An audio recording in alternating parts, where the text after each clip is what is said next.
So, napakabilis po ng panahon. We are in the Lord's Day 38. At ilang linggo na lamang po, tapos na ang taon. No? Pero hindi matatapos ang paglilingkod natin sa ating Diyos na buhay. So, we are in the Lord's Day 38 of Heidelberg Catechism. Tingnan po natin, no? Ang question po is the 103 question.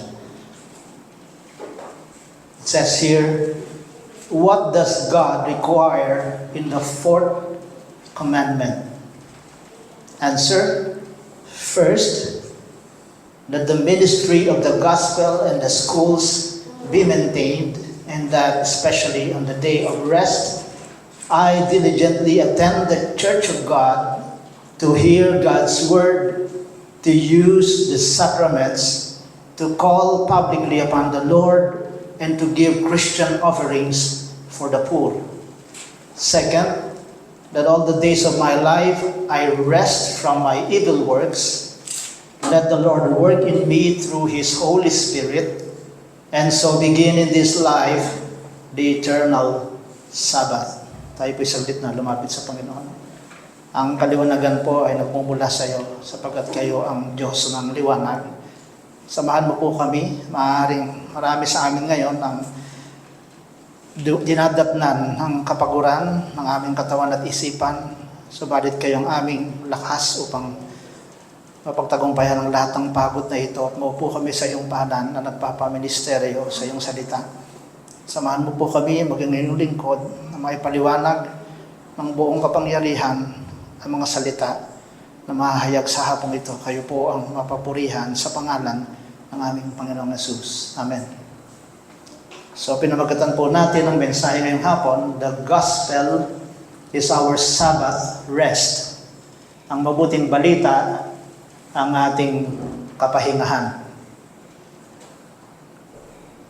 So, ang dulot ng mabuting balita ay kapahingahan. And in this message, we can see that the gospel rest o yung kapahingahan na dulot ng mabuting balita ay tinatawagan tayo sa tatlong mahalagang bagay. First, the gospel rest calls us to maintain the ministry of the gospel. To maintain the ministry of the gospel. Second, to attend the celebrations of the gospel. And thirdly, to live daily according to the gospel. Yan po ang bibigyang din natin sa ating pag-aaral na ito. So first, ang panawagan po sa atin ng mabuting balita is to maintain the ministry of the gospel. Tayo po ay nandoon na sa ika-4 na utos ng Panginoon in the 10 Commandments. And the fourth commandment is about keeping the Sabbath. At makikita po natin that it is directly connected to the gospel message of salvation and God's work in the world. So, dito po makikita natin in the Bible that the Bible gives us two reasons for keeping the Sabbath in Exodus chapter 20 and Deuteronomy chapter 5. So ito po yung dalawang pagtalakay na ginawa po sa Biblia patungkol sa Sabbath. In Exodus chapter 20, makikita po natin, ano po ba ang context itong Exodus 20? This was the time when God gave the 10 Commandments. Kanina po yung pinag-aralan natin sa ating Sunday School. Yung pong 10 utos pinagkaloob ng Diyos sa kanyang bayang Israel through Moses. And you will find that in Exodus chapter 20, ang focus ng pagbibigay din dito ng Sabbath is doon sa pagkalalang ng Panginoong Diyos sa buong sansinukob. In Exodus chapter 20, verses 8 through 11, ang sabi ng Panginoon, remember the Sabbath day to keep it holy. 6 days you shall labor and do all your work. But the seventh day is the Sabbath of the Lord your God. In it you shall do no work, you, nor your son, nor your daughter, nor your male servant, nor your female servant, nor your cattle, nor your stranger who is within your gates. For in 6 days the Lord made the heavens and the earth, the sea and all that is in them, and rested the seventh day. Therefore the Lord blessed the Sabbath day and hallowed it. So pinakita rito, no? Pagkatapos likayin ng Diyos ang lahat ng bagay sa langit sa lupa, sa ilalim ng lupa, maging ang tao na nilikha ayon sa kanyang wangis, ay nagpahinga ang Panginoon sa ikapitong araw, at yun ay kanyang sinet aside, inihiwalay niya, tinangi niya, na pinapaging banal niya ang araw na ito. At yun po ang tinatawag na day of rest and worship. At gusto po ng Diyos na doon i-pattern ng kanyang bayan ang kanilang kapahingahan sa ginawang pagpapahinga ng Diyos sa ikapitong araw. So the Sabbath was a reminder that God is the creator of everything. That was the context in Exodus chapter 20. But when we come to Deuteronomy chapter 5, dito makikita natin that the Sabbath day takes on a second layer of meaning. So ang konteksto ng pagpapahinga hindi lang nakatuon sa Diyos. Pagdating ng Deuteronomy chapter 5, particularly in verse 15, ito na ang sabi ng Panginoon sa kanila. And remember, he was speaking to the nation of Israel, remember that you were slave in the land of Egypt, and the Lord your God brought you out from there by a mighty hand and by an outstretched arm. Therefore, the Lord your God commanded you to keep the Sabbath day. So dito, sa halip na creation, ang dahilan ng pagpapahinga sapagkat ang Diyos ay nagpahinga after He created everything, dito naman, binigyan ng emphasis yung pagka-deliver ng Israel from slavery in Egypt. Sabi ng Panginoon, yamang kayo'y pinagpahinga na at kayo ay niligtas na ng Panginoon sa inyong pagkaalipin mula sa bansang Ehipto. So sabi ng Panginoon, alalahanin nyo, i-celebrate nyo yung freedom ninyo. At ito yung sinasabi ng Panginoon na gawin ninyo. Not only because God has created you, but because God has redeemed you from slavery out of Egypt. Kaya sabi ng Panginoon, galangin yung araw na yon, magpahinga kayo. So nakita niyo yung context, no? Kaya yung pagkakaroon ng Sabat, hindi ang Diyos lang ang nakinabang, kundi ang kanyang bayan upang i-reflect nila, sumamba sila sa Panginoon dahil sa pagliligtas na ginawa sa kanila ng Diyos. So the Sabbath in both versions foreshadows the gospel. Ang gospel hindi nawawala sa Bible. Kala natin sa New Testament lang dumating. Pero ang gospel mula pa ng Old Testament, sabi nga, it foreshadowed the gospel, the message that God saved His people through Jesus Christ. Kung paano niligtas ng Diyos ang Israel from slavery in Egypt, He frees His people. Pinalalaya niya ang kanyang bayan from slavery to sin through the work of Jesus on the cross. So just as Israel remembered their freedom on the Sabbath, tayo ng mga Kristiyano, we can reflect on our spiritual freedom from sin every time we rest and worship. So muli, no? Ang pinupunto doon sa Exodus chapter 20 is God's creation. Nagpahinga ang Panginoon. Pinapakita that God as our Creator, He rested. At ganoon din po tayo, mga kapatid. We can rest in His power as our Creator. At sa Deuteronomy chapter 5, muli, there is that redemption naman, ang focus. Dahil ni-redeem na kayo out of slavery. Tayo ng mga Kristiyano, we have been redeemed out of sin, out of the bondage of sin. And so, dapat nating i-celebrate sa pamamagitan ng pagpapahinga ang araw na itinakda ng ating Panginoon. So, the idea of rest on the Sabbath, talagang makikita natin na ito'y nakaturo doon sa tinarabaho ni Kristo sa krus. Na kung paano ang Diyos nag-rest after He created the world, si Jesus then nag-rest nung nakumpleto niya ang work of our salvation. Yung kanyang kamatayan at ang kanyang pagkabuhay na maguli ang nagdala ng kalayaan sa atin mula sa kasalanan, and we believers can rest in that completed work.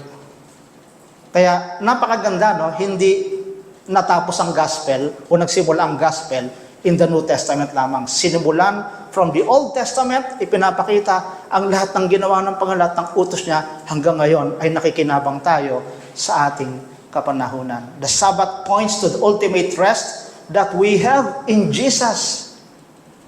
Dahil nga nakumpleto na ni Kristo yung kanyang gawa doon sa krus. Iniaalok niya sa atin yung kapahingahan. Matthew 11:28. Akala ba niya doon yung sa mga napapagod sa dami ng problema sa buhay nila, sa dami ng dinadala nilang kapigatian sa mundong ito? Hindi yun. Ano sabi ng Panginoon? Magsilapit kayo sa akin, kayong mga nabibigatan at napapagal sa inyong mga pasanin, at kayo'y aking pagpapahingahin. Diba tayo dito sa mundo, parang andaw na yung kayamutan natin, ang dami nating problema. Kailan kaya ako makapagpapahinga? Pero ang tunay na kapaguran ng tao ay wala doon sa mga dinadala natin, mga pinapasa natin sa buhay. Ang tunay na kabigatan ng taong nagpapahirap sa kanila at nagpapapagod ay walang iba kundi ang kanilang kasalanan. Kaya ang sabi ng Panginoon, magsilapit kayo sa akin. Kaya nung nakumpleto na ni Kristo ang trabaho doon sa krus, nandun na yung kapahinga natin. Ang mga problema ko ba kung paano ka maliligtas? Huwag mo nang gawin. Kanina, yun ang mensahe ng ating pastor kaninang umaga. Hindi ikaw ang gagawa nito para sa iyo. Kaya nga mayroong rest na ino-offer sa atin ng Diyos, and that is through the person of His Son, the Lord Jesus Christ, na gumawa na ng lahat. Mag-rest ka na lang, manampalataya ka sa Kanya, at masusumpungan mo ang tunay na kapahingahan mula sa pagkaalipin sa kasalanan. We can rest in what Jesus has done for us. So that is the first part. Pero sabi nga po dito sa ating pag-aaral, sabi ng Heidelberg Catechism, bakit tayo pinagpapahinga ng Panginoon? Ito parang yung puntos natin sa point number 1. The fourth commandment includes the call to maintain the ministry of the gospel. Nung inuunawa ko po ito, ano kaya ministry of the gospel? Pag sabi ng ministry of the gospel, basta mag-share ka lang. Yes, true enough. Ang ministry of the gospel is to share the gospel. Amen? Ibahagi natin ito sa iba. We must ensure that the good news about Jesus is shared with others. Ang tanong, paano mo ma-share ang gospel sa iba kung walang gagamiting tool or instrument ang Panginoon mula sa kanyang iglesia? So kapag sinabi natin maintaining the ministry of the gospel, it involves what? Workers of the gospel. Kailangan may mga manggagawang gagamitin ng Panginoon. Kailangan may mga bibig na gagamitin ng Panginoon.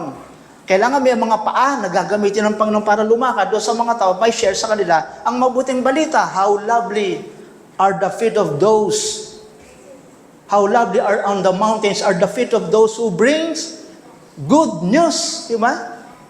Paano madadala ang gospel kung walang tatrabaho? So maintaining the ministry of the gospel means practically kinakailangan suportahan natin ang paghahayag ng mabuting balita. So may work na dapat gawin. Yung mga nakapag-rest na, tayo yung mga nauna. Dahil tumanggap tayo sa Panginoon, nakapag-rest na tayo, wala na tayong gagawing trabaho para sa ating kaligtasan, dahil ginawa na ni Kristo, tayo naman ngayon ang tatrabaho. Dalhin natin yung ating ine-enjoy na rest sa ibang taong wala pang rest. And how do we maintain the ministry of the gospel? We support the church and its mission para maipalaganap ang salita ng Panginoon. The Heidelberg Catechism explains that part of our responsibility as Christians is to, ito po, paano tayo susuporta? Give generously to support the church and its work. Pag pinag-usapan, gawain ng Panginoon, mga kapatid, walang Kristiyanong madamot. Amen? May mga grupo, di ba, nang hihingi eh. Hindi nga sila madamot.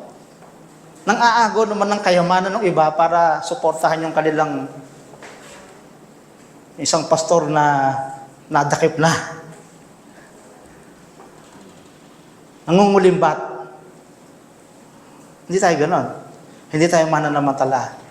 Pero ginagamit natin kung namang meron tayo upang suportahan ang gawain ng church, may paliganap ang salita ng Panginoon.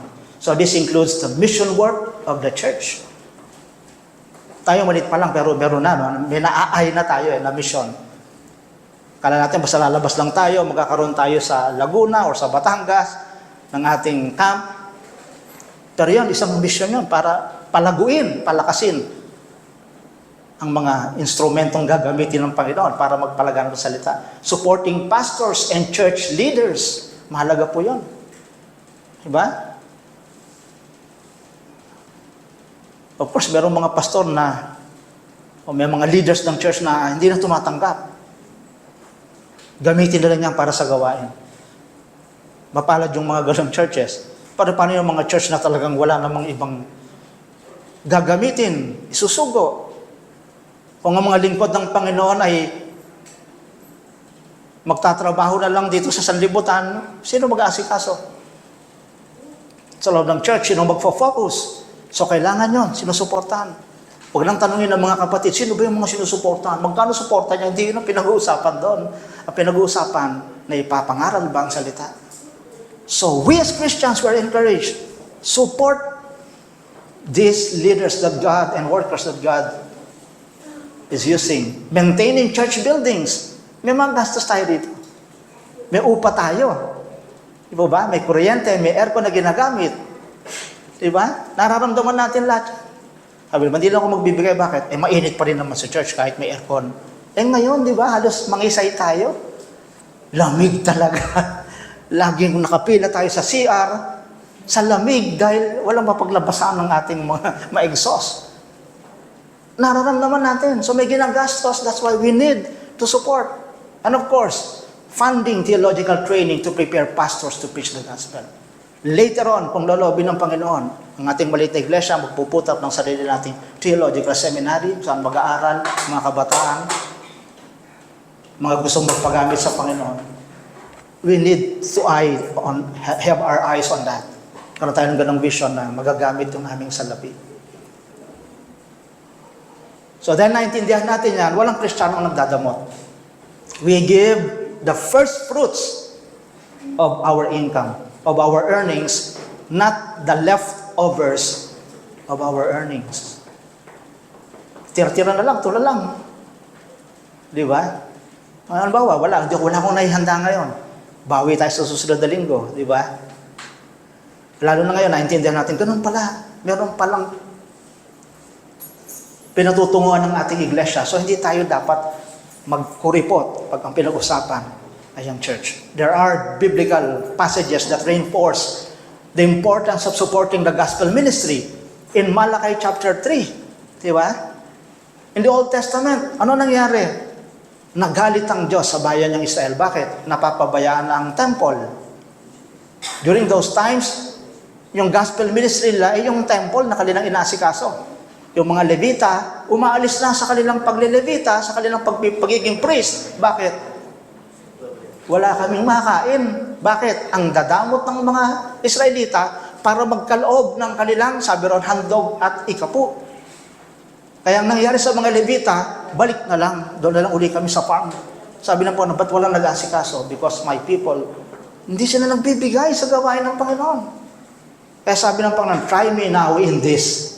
Malachi chapter 3 verse 10. If I will not open up the windows of heaven and pour out to you all such blessings, na wala ng room na sukat ikalagyan ng pagpapalang ibibigay ko sa inyo. Sabi ng Panginoon, subukan niyo ako. Huwag kayong magdamot. So nakita natin, no? May mga samplings na. Malakay, pinakahuling book in the Old Testament. Tapos pagdating sa New Testament, meron pa rin mga paalala ng Panginoon. Huwag kang mag-impok na kayamanan sa langit, mag-impok ng sa lupa. Dito ay may mga tanga, kalawang na sumisira, magnanakaw. Mag-impok ka ng kayamanan sa langit, may mga encouragement. Si Paul, 2 Corinthians 9:6, ano sabi niya? Ang nagtatanim ng kaunti, aani ng kaunti. Ngunit ang naghahasik ng sagana ay aani ng sagana. Sabi ng Panginoon, may promised blessing ako eh. Pero hindi yun naiintindihan ng aking bayan, kaya sila pinagdadamutan ninyo ako. Sabi ng Panginoon, in fact, hindi pinagdadamutan. Anong sabi ng Malachi 3? Pinagnanakawan nyo ako.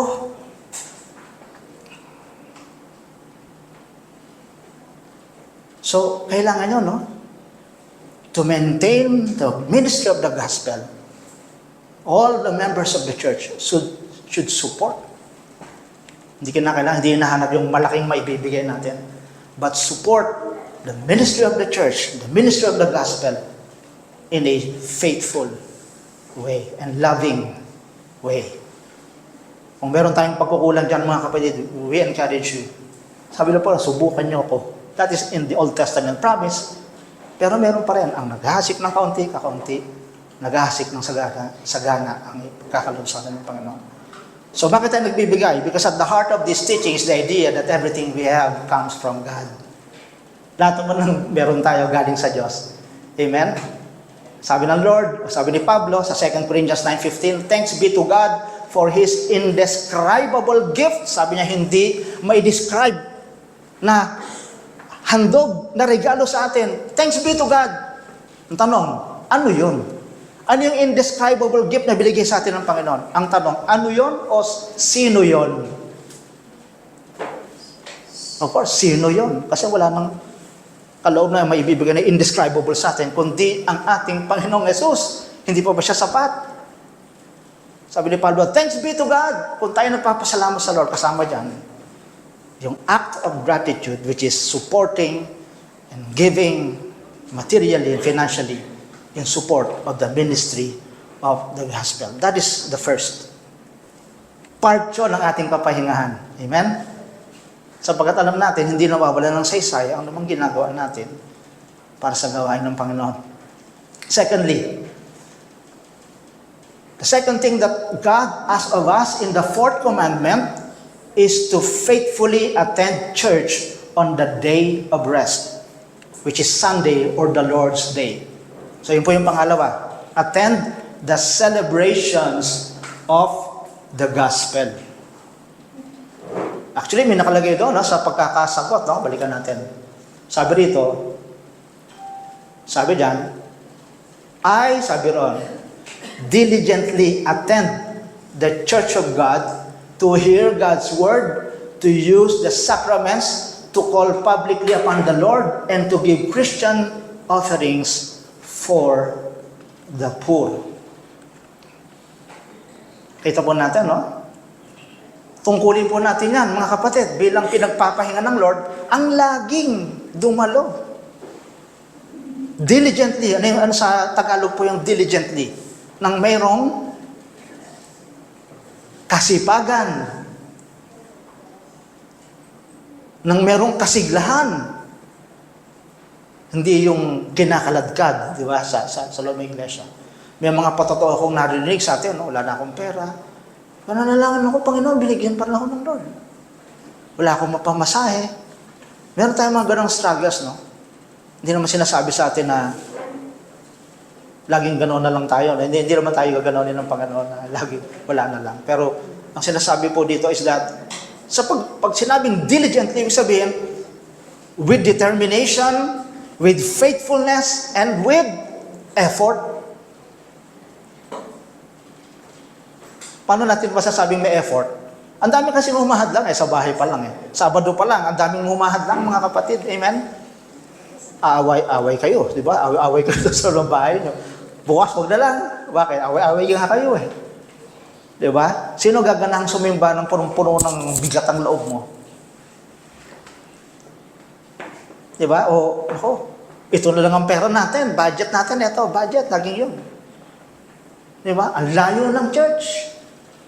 Lahat may dadahilan natin Di ba? Kaya nga noon tayo nasa Pentecostalism pa, di ba? Ganado tayong kumanta pero hindi natin naintindihan. We bring the sacrifice of praise. Sacrifice pala di, gawin natin. Lalong yung nakakilala tayo sa Panginoon, lalong higit. Diba? Mas lalong nagiging meaningful at mas malalim ang ating pagsamba sa Panginoon, lalo na kapag may dinadaanan kang kahirapan at sufferings, pressure sa buhay mo. So attend diligently, faithfully, that means regularly and with commitment, because there are many distractions that easily come our way. Bakit? Kasi ayaw ng kaaway, talagang lalo mong makilala ang Panginoon. Yan ang unang-unang gagawin niya sa iyo. Kala mo basta tinamad ka lang? Akala mo basta masama lang pakiramdam mo? Ako nga kanina, lagi ako merong kwento sa sarili ko. Sabi ko, sister, sabi ko, hindi ko kayang bumangon. Dalawang oras lang ako natutulog, feeling ko, nagtatrabaho pa rin ako. Dilat ako po magdamag. Sabi ko, Panginoon, anong gagawin ko? Laging, every Saturday, meron akong ganon. Kung kailan yung alauna ng madaling araw, 2 o'clock, hindi na ako natutulog. Akala ko, pinipilit ko lang pumikit, pero hindi ako natutulog, hindi nakakapagpahinga. Sabi ko, hindi ko kaya mag-preach. Kaya mo ba? Papaalam natin kay pastor. Wag. Dahil hindi ko po pwede. Ako ang inassign dito, hindi po pwede. Kahit masama ang pakiramdam. Yung mga ganong struggle ba? Na Panginoon, nagpabangon pa ako sa Kanya. Bangon mo ako, talagang hindi ko kaya. Kung kailan umaga, doon ko gustong matulog. Kaya ang dalangin ko, Panginoon, wag niyo akong patulugin habang nagsesermon at nag-aral kami. Dahil ito na lang ang pagkakataon para mapahinga ang aking kaluluwa. At salamat sa Panginoon dahil kanina ginanahan talaga ako sa pakikinig ng mensahe kay Pastor. Napakatang Lord, talagang didingin ka ng Lord. Sabi ng Panginoon, you will seek me and find me if you will seek me with all of your heart. Baka yun ang kulang sa mananampalataya. Kaya bakit ba't parang wala kang mahanap? Ba't parang hindi ko ma-enjoy ang fellowshipping with the Lord. Why? Because maybe we're lacking in that thing. We do not really seek Him with all of our hearts. Ang gusto ng Lord, all. Hindi pwedeng, basta ako naman, okay lang naman. Kaya hindi natin siya ma-enjoy But you know what? Ganon din pagka hindi ka nagugutom, sana magkagutom ako para ganahan akong kumain. Pag dumating yung gutom sa'yo, doon mo ma-enjoy talaga yung kain. Kung minsan dapat hinihiling natin, Panginoon, ayaw ko ng ganito. Hindi tayo dapat masatisfied na lang na ganito na lang ang buhay spiritual mo. Na ganyan ka na lang yung estado ng buhay mo na parang walang pagbabago. How many years ka ng Kristiyano, pero ganun ka pa rin. Parang walang pag-unlad, walang paglalim, walang pag-abot, hindi mo lalong na-enjoy ang Panginoon. Maybe there's a problem going on in our hearts.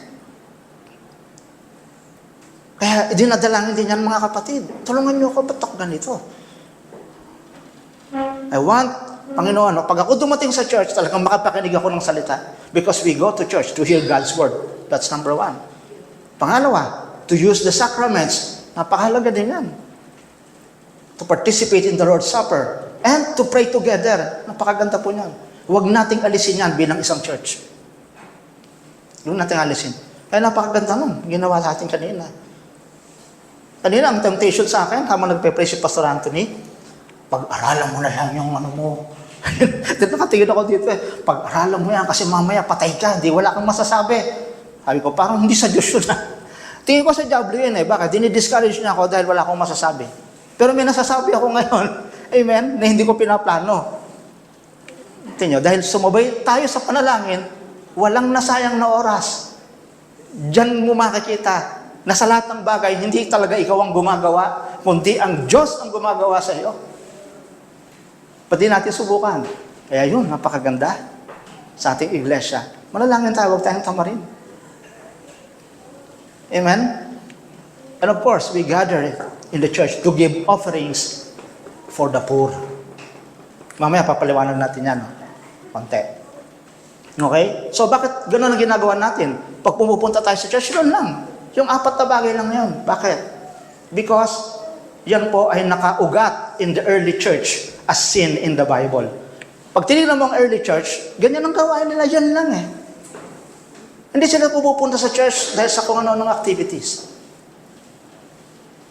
Hindi sila nahihikayat na, let's go to the church kasi merong ganito, may guest speaker na ganito, may Quezon guest tayo ngayon. Hindi yun Hindi. 4 na bagay lang. Let's gather together. Pagka-preach ni Peter, on the day of Pentecost, in Acts chapter 2, di ba? Repent, sabi, and be baptized in the name of Jesus Christ. Sabi ng Panginoon, at umalis kayo sa perverse generation na to. Sabi ng Bible, and after that, sabi ng Bible, Acts chapter 2, sabi ron, and 3,000 souls. Agad, isipin mo yun. Ang dinagdag ng Panginoon sa kanyang iglesia. At nung unang-una nilang ginawa, fellowship, ito, teaching. Nakikinig sila ng teaching, fellowship, being in community with other believers, breaking of bread, prayer, yun lang, 4. Wala na sila mang focus. Pagkatapos noon, nangaral ulit sila, another, di ba? Naka 5,000 kagad, another 2,000, dinagdag ng Panginoon. Ito lang ang ginagawa. Tanong, ginagawa ba ito ng church ngayon? Di ba hindi? Maglagay tayo dyan ng bandera. May guest tayong ganito, mayroong ganito activity, may ganitong pasabog sa church. Ang mga youth, inaanyayahan, di ba? Dagdag, pumapasok. Hindi gospel ang tinatanggal. Pero noon, bakit lumalago? Kasi faithful sila sa 4 na bagay. Teaching ng apostles, fellowship, breaking of the bread, prayer, yun lang. Walang anumang palabok. Walang anumang ipinasok sa loob ng church. Walang bida dyan. Makinig tayo ng aral ng Panginoon at pinagpala ng Panginoon ng kanyang iglesia. Yun lang ang gusto ng Lord. Umiikot lang doon sa 4 na yun. Nga mga kapatid, itong ano sa atin di ba? Ang hamon sa atin is parang hindi na tayo in sa ating henerasyon na ngayon. Boring, di ba? Makakatamad, parang masyadong traditional, masyadong aalisan ka talaga eh. Don't expect na magiging tayong mega church. Baka mega bawas pa to ha, mega bawas. Pabira, ganyan ba talaga yan? Ganyan. Patatagan dito talaga. Susunod, pamilya lang nila ng pastor. Kung doon ka lang iikot. Pero yun ang sinabi ni Pablo, di ba? Sa church, sabi niya 1 Corinthians 14:40, sabi, everything in worship should be done in a fitting and orderly way because God is a God of peace, not confusion. Parang hindi naman ito. Parang hindi na tayo maghangad pa ng ano pa bang dapat bago ipasok natin sa loob ng church. Hindi na yun. Ang Diyos, hindi God of confusion. God ng kapayapaan. Paghaharian niya yun yung ganong mga iglesia na nakakonsentrate doon sa 4 na yun. Teaching, fellowship, prayer, breaking of bread.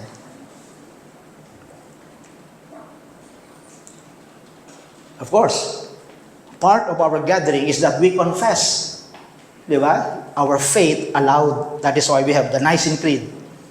Yan na kailangan yun. Sinasabi yun, binibigkas, Apostles' Creed. Athanasian Creed kung meron man. But sa atin, Nicene Creed. Because, ano sabi ng Romans 10:9-10? We confess with our mouth what we believe in our hearts. Yan na kailangan sabihin yun. Natutuwa ako, no? Pag ako nagbabasa rito, hindi ko pa rin masyadong gamay na gamay ng ating Nicene Creed. But natutuwa ako, may mga kabataan dito, pag tinitingnan ko, wala nang tingin. Hindi na sila tumitingin sa ating mga bulletin. Diba? I believe in Father God Almighty, Creator of Heaven. Nagre-recite. Tinitingnan ko, hindi tumitingin doon Yan, nakakatuwa. Pag naggamay nyo yan, it will become part of your life, mas strengthen ng faith mo. Basta panghawakan, wag lang dito. Wag lang dito. So that's part. And of course, we give offerings for the poor during the service. In some Reformed Christian circles, ginagawa nila to. Sa atin, hindi pa natin ginagawa to. Pero maganda to Sa nakita ko nung binabasa ko yung isang article about this. Nakita ko na pagdadating ng sa service nila sa hapon, meron silang special offering. Okay? Na hindi ito, yung tithes and offerings, iba yon sa church yon para ma-maintain nga yung sa gospel, ministry of the gospel. Meron silang offerings na nakalaan para sa naitatago ito ng mga deacons. Okay? Na nakalaan nyo sa pagtulong sa mga nangangailangan ng miyembro sa loob ng church. Special yan. So, hindi mo dyan lalagay ang tithes mo. Hindi mo dyan lalagay offering mo. Pero merong panawagan na para sa pagtulong sa ating mga kapatid, sa mga pangangailangan, naka-separate. Ginagawa yon na ibang mga Reformed churches. So, maganda siguro, practicein natin yun, makaipon tayo, may maitutulong tayo sa mga kapatid na hindi ilalabas yung pondo ng iglesia. That is part ng ating gawain pagkalinggo. Okay? Kasi kawawa naman yung dalawang diakono natin. Saan po tayo kukuha? Nag-iisip. Di ba? Alam mo pa sa kanila laging bulsa manggaling yon, di ba? Hindi naman po pwedeng ganon. So, yun, pwede silang manawagan dyan, di ba? Kaya pag kami nakita kayo dyan na, di ba? Hindi naman siguro sila parang nangangalog dyan. Oy, kalug-kalug naman, para kayo ganito. Hindi ganon Hindi ganon. Offering talaga gagawin. So yun ang ministeryo ng Panginoon tulungan ang mga mahihirap. Diyan mo madadama na talagang kapatid ka, ako dyan. Di ba? Para yung kung sino man yung talagang wala nang may pangsimba. Wala na talaga Di lumapit kayo. Kung kano kailangan mo? 100. 100 lang. Bigyan ka. Di ba? Para may iba naman yung daing sa susunod na prayer item. Hindi naman lagi yung wala na naman lang pamasahe. Meron na tayong nakalaan. Bakit yan? Lagi walang pamasahe. Bigyan. Di ba? Doon manggagaling yan. That's part ng ating pagsamba. Ano pa?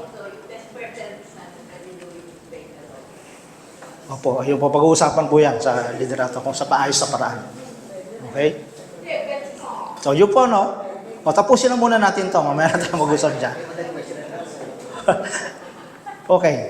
And thirdly, ano pinapakita nitong fourth commandment na ito? To live daily according to the gospel. Yan. So, itong Sunday, itong Sabbath, ito ang pinaka pag-uugatan ng lahat sa buhay ng Kristiyano.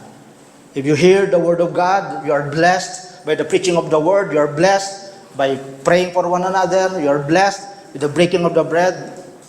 Binabless kayo dito, ito na ngayon yung magiging parang spiritual recharge mo. Hindi tayo nananatiling dito lang tayo, nagpapakarga, tapos wala na pagdating sa labas. Ito'y panawagan upang isabuhay natin kung ano yung pahingang na-enjoy natin dito sa loob ng ating iglesia. So, do you get that, mga kapatid? Huh? When we hear God's Word, when we sing songs of praise and pray together, it sets the tone for how we should act and live from Monday to Saturday. Yun ang magseset ng tono kung paano ka iindak sa loob ng isang linggo. Yung lahat ng natutunan mo rito, yun ang naglalagay ng tono sa kung paano ka sasayaw, gagawa, nakukuha niya, kikilos, mamumuhay sa loob ng isang linggo.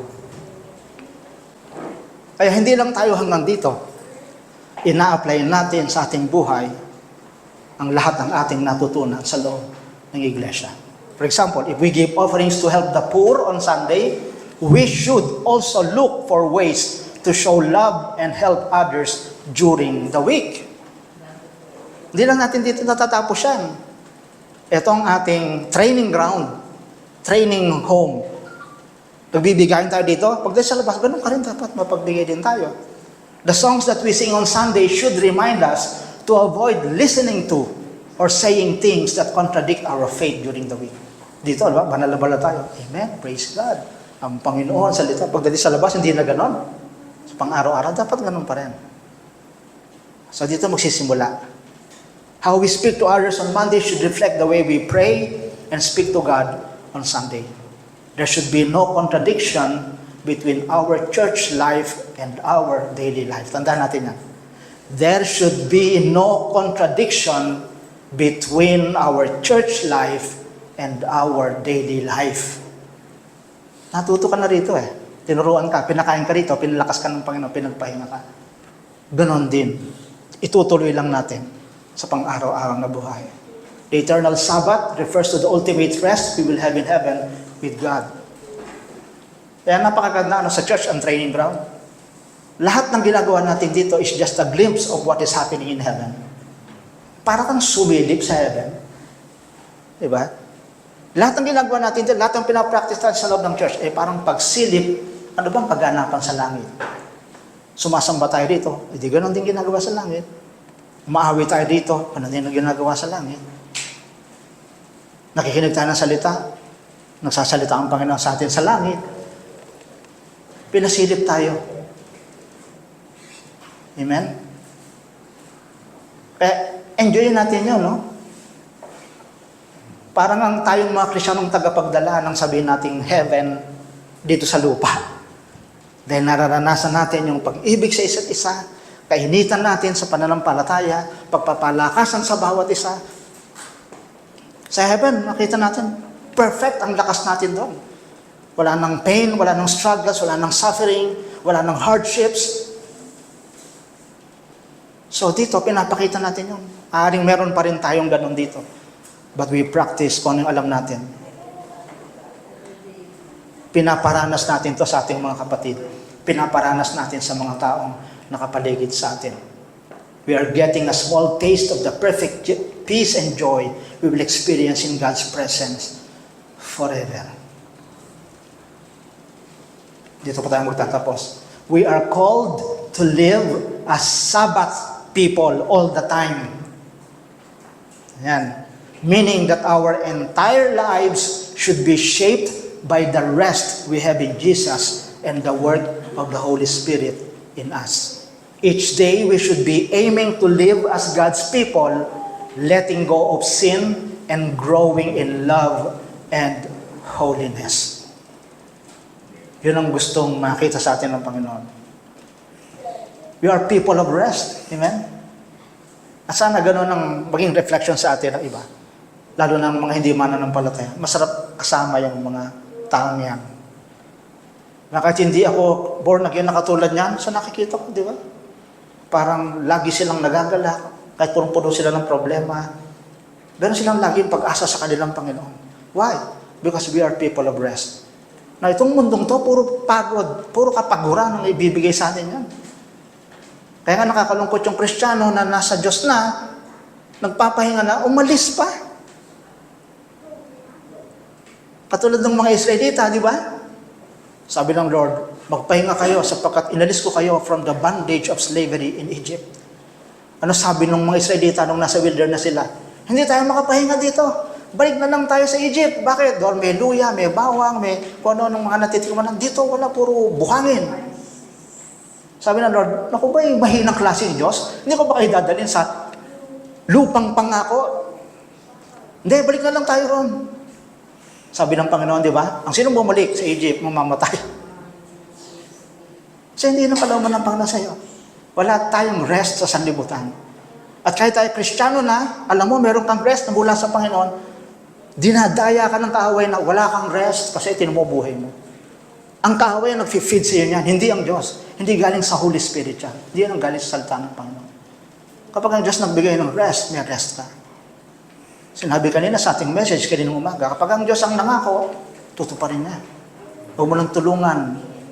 Katulad ni na Sarah, tulungan na natin kasi 25 years na, wala ba tayong anak? Tulungan na natin. Bakit? Hindi ba gagawin ng Diyos ang pangako niya? Mga kapatid, may kapahingahan. May kapahingahan para sa atin. At ito'y pasimula na, nagsisimula na ngayon. At nawa, ang dalangin po natin mga kapatid, patuloy natin itong panghawakan. And even though many things in this world blocks us, di ba? Na parang sinasabing, wala ka. Ganun pa rin.